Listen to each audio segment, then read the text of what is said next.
Morning, everybody. I wanted to talk a little bit about my abandoned diner scene. Last night I did a video where I textured the top and the bottom of the diner in Substance Painter, and I am thinking about working a little bit in Unity. It's been years since I did that, and I now have a new version of that. And I don't have a lot of time to spend on it and learning some of the new features. And so what I think I'm going to do is just basically bring my diner into Unity and apply materials and textures in Unity, and that's going to mean that I'm going to switch from using the Udemy method for now. Anyhow, there are workarounds, but I'm going to switch just to using individual materials per sort of mesh object. So, for example, the top of the diner is going to have a material top, and the bottom is going to have material bottom, and the side panels separate material. And that's going to allow me to use one UV tile per material, and it's going to make it easy to just bring that stuff into Udemy. I want to eventually, of course, move to making game objects, game assets of my stuff, and have it in the Unity environment. And so I think this will be a good introductory step to that. I wasn't planning on making videos of that kind of stuff, but I may show you some of it in Unity, or I may show just doing one material or something, so I'm not too repetitive. And so the modeling is still done in Blender, and the texturing is still done in Substance Painter, and then into Unity. And that means that I'm going to go back and I'm going to redo the top texturing. It's basically going to be the same idea as I showed you, and the same thing for the bottom. And I'll continue to texture as I normally would, but just instead of using the Udemy method, just one material. And we'll get all the materials and we'll bring it on to Unity, and then I can decide if I have the time to do a little environment to put the diner in. Eventually I'll work more in Unity. This of course brings me into the idea that you're using asset packs, whether they're free ones or bought ones, and I feel a little funny not using my own stuff.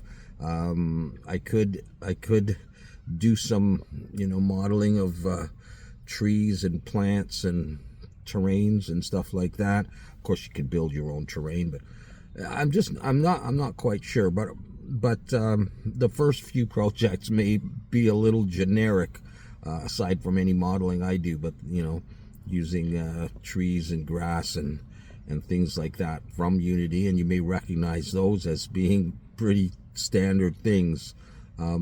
But that's how it's probably going to start out, just to see if that's the direction that I want to go in. Eventually, I think, of course, either Unity or Unreal will be the direction to go in. It's just early on. You may recognize free assets, and if I go out and I buy them, I still feel strange about populating a scene with a bunch of trees that I didn't make. And so, but to have the time to do all that, I'm not sure. But anyways, that's the direction. So we're going to move away from the Udems. We're going to go back to the standard materials, and most people are used to that anyhow. And then if I do tutorials on that, or videos on texturing a part of the diner, it's just going to be one material, one UV tile. And if you wanted to just do stuff like that in Blender, it's very standard, hook up, you're not using all those Udemy tiles. All right, until I really figure out the workflow for Udemy in Unity. There is a workaround, but I don't want to get into that right now. So yeah, that's what's coming up. So I'm going to go ahead and I'm going to retexture the top, making sure I've got just the one material and one UV tile, and I'll continue down that path and hope that one UV tile gives me enough resolution per part. There are good things about using Udemy in terms of having materials going across the Udemy tiles, but that's not all that necessary for me. Like, for example, if I have like a window and I have a metal frame, I don't really have a need to have materials bleed across them. I can just have glass and dirt for my window, and metal and dirt and whatever, rust or something on the frame, and I don't need that same stuff going on to the window. Okay, so that's the plan, and I will update you as time goes on. I should be getting back to doing some more texturing soon. We may not even touch Unity, or I may just show you a preview of this is how the model is looking so far in Udemy. So we'll see. And if you really want, or if I really think I'm going to do it, I might end up just showing just a little bit of bringing in materials into Unity as well, but I wasn't planning on doing a whole series on that at this point. All right, anyways, blah, blah, blah. Hope to see you again soon.